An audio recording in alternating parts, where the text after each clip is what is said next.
The crystalline throne chamber of Empress Zarathus stretched upward into infinity, its bioluminescent ceiling panels shifting through cool blues and purples that reflected her emotional state with the precision of a medical scanner.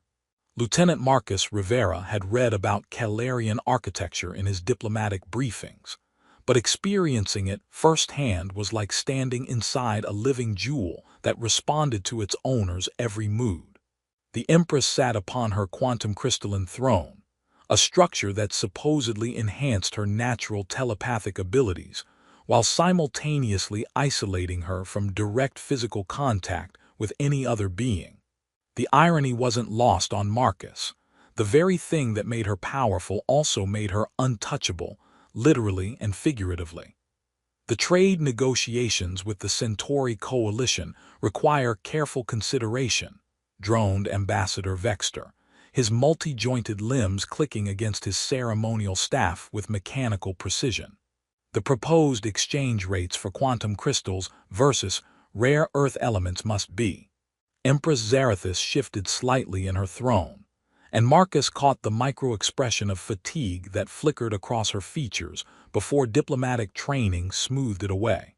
Her pointed ears, elegant and distinctly non-human, twitched once, a gesture he'd learned indicated stress in Calarian physiology. The audience chamber contained representatives from a dozen species, each maintaining precisely calculated distances from both the throne and each other. The Terran delegation occupied Section 7, close enough to show respect but far enough to acknowledge their relatively recent entry into galactic politics. "Your Imperial Majesty," continued the Centauri ambassador, apparently oblivious to the Empress's growing discomfort, "we must also consider the implications of rare crystal mining on the Outer Rim territories, where environmental concerns may impact long-term." Marcus watched as the Empress's bioluminescent crown flickered through what his briefing materials described as diplomatic patience wearing thin. The delicate circuitry woven through the crystalline structure was designed to amplify her mental capabilities, but right now it looked more like an elaborate torture device. Furthermore, Ambassador Vexter pressed on with the enthusiasm of someone who discovered a new way to complicate simple transactions. The recent developments in quantum extraction technology raise questions about market stability that could affect. The Empress's grip tightened on her throne's armrests, her knuckles showing white beneath her pale blue skin. Marcus's military training had taught him to read body language across species barriers, and every signal he was receiving suggested someone pushing beyond their physical limits. Ambassador Chen from the Terran delegation leaned slightly toward Marcus. "Remarkable endurance," he whispered through their private comm channel. "She's been conducting audiences for 6 hours without a break. 6 hours without moving from that throne, without physical contact, without even the basic comfort of stretching or adjusting her position freely." Marcus felt his jaw clench involuntarily. "The ceremonial requirements are quite strict," Chen continued. "Calarian law forbids any physical contact with the Empress without explicit invitation. Violation is punishable by molecular disintegration." "Molecular disintegration," Marcus subvocalized back. "Complete atomic dispersal. Very efficient, very final, very much something we want to avoid during trade negotiations." The Alterian representative had taken over the conversation, his tentacles weaving complex patterns as he described the philosophical implications of faster-than-light shipping methods. Marcus tuned out the words and focused on the Empress, noting the slight tremor in her left hand that she was trying to conceal behind the throne's armrest.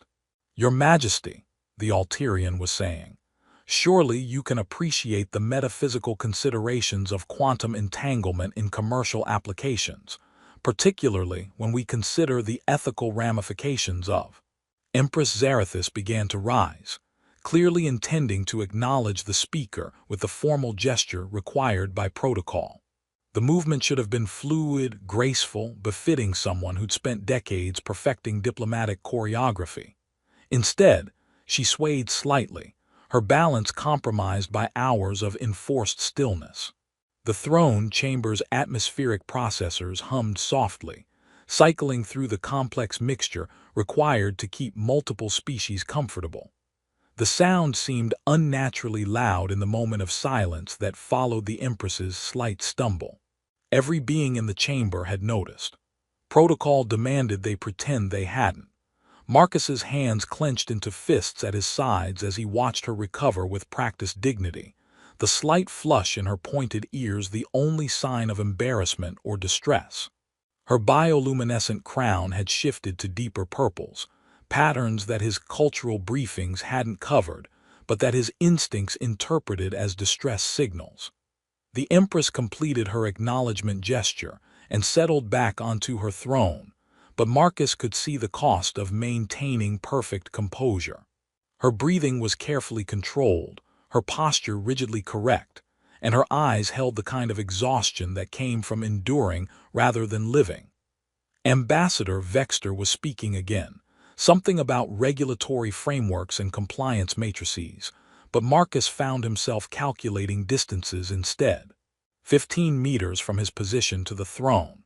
Security drones positioned at optimal coverage angles.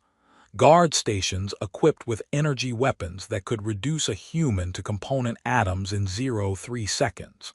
All of it designed to protect an Empress who looked like she needed protection from the very systems meant to serve her.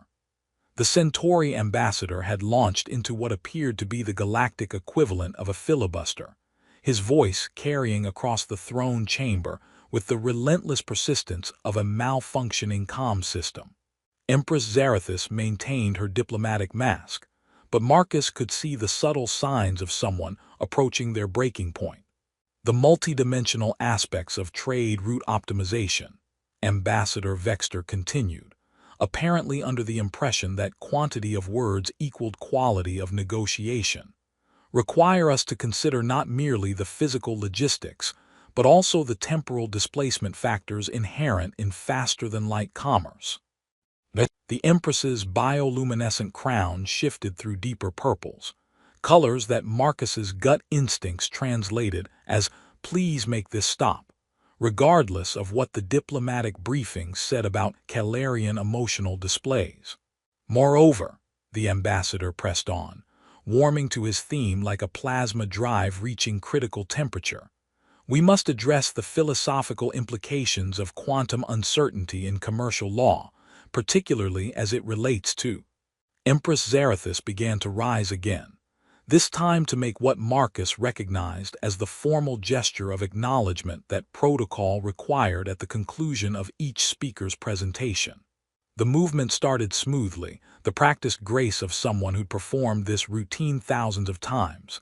Then she faltered. It was subtle, a momentary hesitation, a slight sway as she transferred weight from the throne to her feet. Someone who hadn't been watching carefully might have missed it entirely. But Marcus had been watching very carefully, and what he saw was a person whose body was betraying the demands being placed on it. The Empress's pointed ears flushed deeper blue, her equivalent of a human blush, as she struggled to maintain her balance. Her left hand gripped the throne's armrest with enough force that the bioresponsive crystal began to glow, responding to her elevated stress levels. Protocol dictated that everyone in the chamber pretend not to notice. Diplomatic etiquette required maintaining the fiction that the Empress was superhuman, beyond physical limitations, incapable of weakness. Marcus's military training had taught him to respond to tactical situations, and this was clearly one of them. Not the kind involving enemy fire or equipment failure, but the kind where someone needed help and everyone else was too concerned with rules to provide it. He stepped forward. The movement carried him out of his designated position in the Terran delegation and into the central area of the chamber, crossing invisible boundaries that had been established through centuries of careful protocol. Ambassador Chen's sharp intake of breath was audible even across their comm channel. "Lieutenant," Chen's voice crackled through the private frequency, "what are you?" Marcus closed the distance to the throne in 4 quick strides. his dress uniform boots making soft clicking sounds on the crystalline floor. The Empress was still struggling to complete her standing gesture, pride and protocol warring with simple physical necessity. Without thinking, because thinking would have involved calculating the odds of survival, which weren't favorable, Marcus reached out and gently steadied her with a brief touch to her hand. The contact lasted perhaps 2 seconds, long enough to help her regain her balance, long enough for him to feel the slight tremor in her fingers, long enough to register that her skin was surprisingly warm despite its pale blue coloration, long enough to violate approximately 3,000 years of Calarian law. The throne chamber fell silent with the sudden completeness of a blown airlock. Even the atmospheric processors seemed to pause, as if the station's AI had detected a critical system failure and was running diagnostics. Empress Zarathus stared down at her hand, the one he'd touched, with an expression that Marcus couldn't begin to interpret. Her bioluminescent crown blazed through a rapid sequence of colors that definitely weren't covered in any diplomatic briefing he'd received. Crimson, gold, deep violet, then settling into a pattern of shifting silver that made the crystalline structure look like trapped lightning. Her pointed ears had gone from blue to deep purple, and her breathing had changed from the careful control of someone maintaining composure to something more rapid and shallow. "Oh, hell," Marcus said quietly, finally registering what he'd done. The Calarian Guard's energy weapons began to hum with charging power, their targeting systems probably already locked onto his central nervous system. Marcus could practically hear the molecular bonds in his body preparing to dissociate. Ambassador Chen's voice cut through the comm channel with the kind of controlled panic usually reserved for hull breaches. "Lieutenant Rivera, what have you done?" Around the chamber, various alien dignitaries were processing the moment according to their species' particular methods of expressing shock. The Alterian ambassador's tentacles had gone rigid. The Centauri delegation was making rapid clicking sounds that probably meant diplomatic incident. And somewhere in the background, a universal translator was producing the electronic equivalent of stammering. But Marcus found himself focused on Empress Zarathus, who was still staring at her hand with an expression that might have been wonder, might have been horror, or might have been something he didn't have words for. "Your Imperial Majesty," he said, falling back on military training when diplomacy had clearly failed, "I apologize for the breach of protocol. My actions were—" "Silence," she said softly. The word carried absolute authority, but there was something else in her voice. Something that made the charging hum of the weapons systems seem less important than the way she was looking at the spot where his hand had touched hers.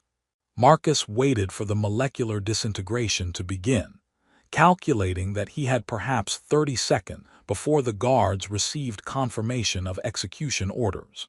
He spent those seconds wondering if touching an alien empress to keep her from falling was really the worst way a military career could end. Then, Empress Zarathus did something that transformed the throne chamber from a place of ancient law into uncharted territory. She raised her hand toward him. "Touch me again, human." The words fell into the crystalline silence of the throne chamber like antimatter, dropped into a reactor core. Empress Zarathus spoke with the absolute authority of someone whose word could reshape the fundamental laws of an empire. But her voice carried an undertone that Marcus had never heard in any diplomatic recording, vulnerability mixed with something that might have been desperate hope. Her raised hand remained steady in the space between them, fingers extended in a gesture that violated every protocol that had governed Calarian society for millennia. The bioluminescent crown on her head cycled through patterns of gold and silver that seemed to pulse in rhythm with her heartbeat. Marcus felt the weight of several hundred alien stares, the charging hum of weapons systems, and the frantic subspace communications that Ambassador Chen was undoubtedly sending to Earth requesting emergency diplomatic intervention. None of it seemed as important as the Empress's outstretched hand and the almost pleading expression in her large, dark eyes. "Your Imperial Majesty," came the voice of High Advisor Kelthar, his bioelectric implants flashing in patterns that Marcus's cultural briefings translated as extreme alarm. The ancient laws clearly state. I know what the laws state, Empress Zarathis replied without taking her eyes off Marcus. I also know that I am the final authority on the interpretation of those laws. The High Advisor's skin began to show the rapid light patterns that indicated urgent bioelectric communication with other court officials. Around the chamber, the various alien delegations were engaging in their own species versions of emergency consultation, creating a symphony of clicks, whistles, and electronic harmonics. Marcus looked at the Empress's extended hand, then at her face. Her pointed ears were still flushed purple, but her expression had shifted from the diplomatic mask he'd observed all day to something more genuine, more human despite her obvious alien nature. Your Majesty, he said carefully, I don't want to cause a diplomatic incident. Too late for that, Lieutenant, she replied, and there was something that might have been amusement in her voice. The incident has already occurred. The question now is whether we compound it or resolve it. And touching you again would resolve it. I don't know, but I know that your first touch was the first genuine physical contact I've experienced in 27 years. Since my coronation, I have been isolated by law, by tradition, and by the assumption that absolute power requires absolute separation. Her words carried across the chamber with crystalline clarity, reaching every recording device and translation system in the room. Marcus realized that this conversation would be analyzed by xenopsychologists and political scientists for decades. 27 years, he asked, momentarily forgetting the larger audience. The crown bearer may not be touched except in ceremonial circumstances, which involve ritual implements rather than direct contact. The theory is that physical isolation prevents emotional attachments that might compromise imperial judgment. And the practice, Empress Zarathis's bioluminescent crown shifted to deeper golds. The practice is that I have not felt another being's touch in over 2 decades. Your instinctive gesture to help me maintain balance was. She paused, searching for words. It was the first moment of genuine physical kindness I can remember. Marcus felt his military training wrestling with his human instincts. The tactical situation was clear. Touching her again would either result in his immediate execution or create an unprecedented diplomatic breakthrough. The odds were probably 60-40 in favor of execution, which were better than some missions he'd survived. Your Imperial Majesty, High Advisor Kelthar interjected, his bioelectric patterns now resembling a warning display. Surely you cannot intend to. I intend to exercise my authority as absolute ruler of this empire, she replied with steel in her voice, including my authority to request physical contact when I deem it necessary for my well-being. Ambassador Chen's voice crackled through Marcus's comm system.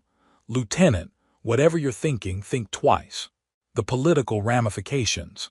Marcus muted the comm channel. Sometimes military decisions had to be made without committee input. He stepped closer to the throne, close enough to see the slight tremor in the Empress's extended hand, close enough to notice that her breathing had become shallow and rapid, as if she were gathering courage for something that terrified and thrilled her simultaneously. Are you certain, Your Majesty? He asked quietly. I am certain that isolation disguised as protection has become indistinguishable from imprisonment. I am certain that your simple gesture of support made me feel more connected to another being than I have in decades. And I am certain that if we are to build genuine alliances between our peoples, they must be founded on authentic connection rather than elaborate avoidance. Marcus reached out slowly, giving her time to reconsider, giving the guards time to disintegrate him if that's how the moment was going to end. His fingers made contact with hers in a gentle, deliberate gesture that acknowledged both her humanity and his willingness to risk everything for genuine connection. The Empress's reaction was immediate and profound. Her bioluminescent crown blazed through the warm spectrum golds, soft greens, gentle blues, colors that even the alien dignitaries could interpret as joy. Her rigid posture melted into something approaching natural relaxation, and for the first time since he'd entered the chamber, she looked like a person rather than a living symbol of imperial authority. "Thank you," she whispered, the words barely audible above the chamber's atmospheric systems. Around them, the carefully ordered world of interstellar diplomacy began adapting to accommodate something unprecedented. An alien ruler choosing connection over tradition, and a human soldier choosing compassion over protocol. The moment stretched between them like a bridge across species, time, and the weight of ancient law. Empress Zarathus's fingers remained intertwined with Marcus's, her bioluminescent crown casting warm golden light across both their faces. The throne chamber had become something unprecedented in Calarian history, a space where tradition bent to accommodate genuine human connection. "High Advisor," the Empress said without releasing Marcus's hand, "please inform the court that we are witnessing the implementation of a new diplomatic protocol." Kelthar's bioelectric implants flickered through what Marcus was learning to recognize as the Calarian equivalent of respectful panic. "Your Imperial Majesty, surely the legal implications." "The legal implications," she interrupted with gentle authority, "are that as absolute ruler, I have the power to reinterpret law in service of imperial welfare. And I determine that isolation protocols originally designed to prevent compromised judgment have instead compromised my ability to form genuine alliances." Marcus felt the subtle shift in the chamber's atmosphere as various alien delegations recalculated the political possibilities. The Centauri ambassador's cybernetic implants were probably overheating from processing the diplomatic ramifications, while the Alterian delegation had begun the rapid tentacle movements that indicated intense philosophical discussion. "Your Majesty," Marcus said quietly, "you realize this is going to generate approximately 17 different kinds of analysis reports." 18, actually," she replied with something that might have been humor. "You're forgetting the xenopsychological impact, studies that the Rigelian Science Council will undoubtedly commission." Ambassador Chen had apparently recovered from his initial shock and was approaching with the careful steps of someone navigating a minefield. "Your Imperial Majesty, if I may, the Terran Federation would be honored to participate in any new diplomatic protocols you might wish to establish." "Excellent Ambassador. I believe Lieutenant Rivera has inadvertently demonstrated the value of authentic connection over ceremonial distance. Perhaps it's time our species learned to interact as beings rather than as abstractions." The Empress finally released Marcus's hand, but her demeanor had fundamentally changed. The rigid formality that had characterized her earlier interactions had been replaced by something more natural, more engaged. She moved differently too, less like a living statue and more like a person comfortable in her own skin. "I propose," she continued, addressing the assembled delegates, "that we establish a new framework for interspecies diplomacy. One that acknowledges the importance of genuine understanding, alongside political necessity." Lord Vexter from the Centauri Coalition stepped forward with obvious reluctance. "Your Imperial Majesty, surely such radical changes to established protocol require extensive consultation and—" "What they require," she said with a smile that transformed her entire face, "is the courage to recognize when old systems no longer serve their intended purpose. Lieutenant Rivera demonstrated such courage. I choose to match it." Marcus found himself in the surreal position of having accidentally triggered a diplomatic revolution. "Your Majesty, I should point out that my actions were purely instinctive. I saw someone who needed help and responded accordingly." "Precisely. You responded to me as a person rather than as a political entity. That simple recognition of shared humanity, or shared personhood, to be High Advisor Kelthar," she said, stopping before her chief counsel, Please prepare a formal declaration establishing the new Calarian policy of authentic engagement in diplomatic relations. Physical contact, when offered in good faith, shall be recognized as a legitimate form of interspecies communication. Kelthar's bioelectric patterns had shifted from alarm to what Marcus was beginning to recognize as reluctant admiration. Your Imperial Majesty, this will require significant revision of existing treaties and then we shall revise them. Change is rarely convenient, but it is often necessary. She turned to Marcus, extending her hand once more in a gesture that would have been impossible hours earlier. Lieutenant Rivera, I would like to offer you a position as cultural liaison between our species.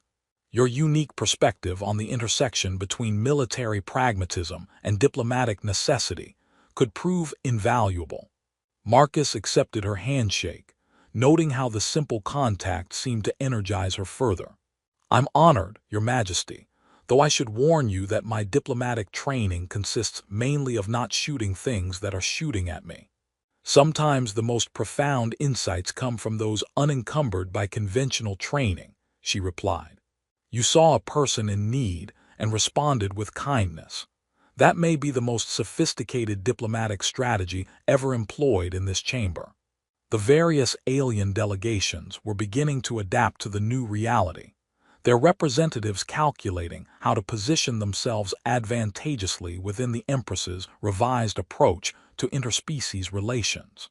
The chamber buzzed with renewed energy as beings who had spent decades maintaining careful distances began to consider the possibilities inherent in genuine connection. As the formal session drew to a close, Empress Zarathis walked beside Marcus toward the chamber's crystal gardens, where bioluminescent plants created patterns of living light in response to nearby emotions.